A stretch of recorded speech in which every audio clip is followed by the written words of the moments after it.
The marble floors of the Aurelia Hotel gleamed like still water, reflecting chandeliers that dripped gold. Every sound, the soft clink of silverware, the murmur of wealth, carried a rhythm of control and power.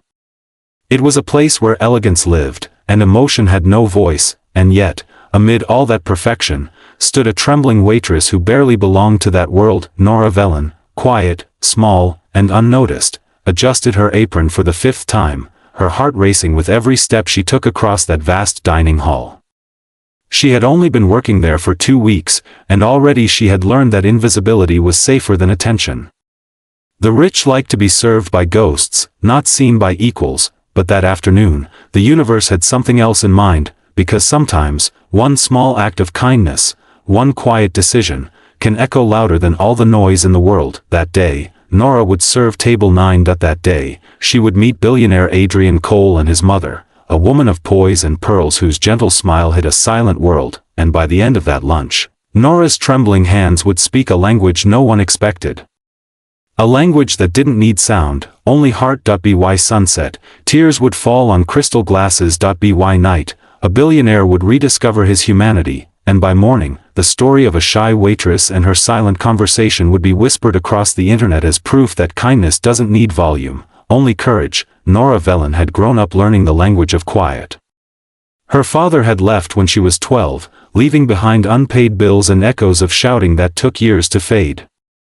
Her mother worked double shifts, her hands rough, her laughter worn thin. But Nora's world wasn't built on sound, it was built on silence. Her younger brother, Eli, was born deaf. For years, Nora had been his translator, his protector, his bridge to a world that didn't slow down for silence. Together they invented jokes with their hands, shared secrets in gestures, and told stories that didn't need words. When Eli passed away 2 years ago after a long illness, Nora stopped signing altogether. It hurt too much to move her hands in a language that no longer had someone to answer. When she got the job at Aurelia Hotel, an establishment where luxury whispered and humanity stayed silent, she promised herself to just work, serve, and disappear. That promise would break at table 9. The table had been reserved for Adrian Cole, a man whose name made hotel managers nervous and investors greedy. He was a billionaire, young and magnetic, but colder than the marble beneath his feet. The staff whispered stories, how he'd fired a man for spilling wine on a client, how he rarely smiled, how even his gratitude felt rehearsed. Beside him that afternoon sat his mother, Margaret Cole, a woman whose grace carried decades of quiet strength. She wore pearls that shimmered softly against her silver hair, and when she smiled, it was kind, but slightly detached, as if her attention floated between two worlds. Nora noticed it almost instantly, the way Margaret's eyes stayed fixed on Adrian's lips when he spoke, the way she nodded half a second late, the faint glint of a hearing aid hidden behind her hair. She knew that rhythm too well, the delicate dance between sound and silence. When she approached with her notepad, Adrian didn't look up. Still or sparkling, he said curtly, his voice clipped. Nora froze. Margaret tilted her head slightly, her expression polite but uncertain. Nora could see the confusion in her eyes, that helpless moment she had seen in Eli's so many times when the world spoke too fast, and then something inside Nora broke through her fear. She took a quiet breath, steadied her hands, and signed, "Would you like still or sparkling water?" Margaret's eyes widened. Her lips parted in shock, then curved into the kind of smile that only the soul remembers. Tears welled instantly. She signed back slowly, beautifully. "You know sign language?" Nora nodded, her throat tightening. Adrian looked up then, startled. For the first time, he seemed unsure of what to say. As the meal continued, the dining hall, with its polished laughter and orchestrated politeness, faded away. There was only the small table where kindness was being spoken through hands. Nora signed every question. "Would you like lemon? Is the soup warm enough? Would you prefer the salad first?" And Margaret responded with delight, her laughter soft but radiant. The two of them chatted like old friends. Guests began to notice. The billionaire's mother was laughing, truly laughing, with the shy waitress.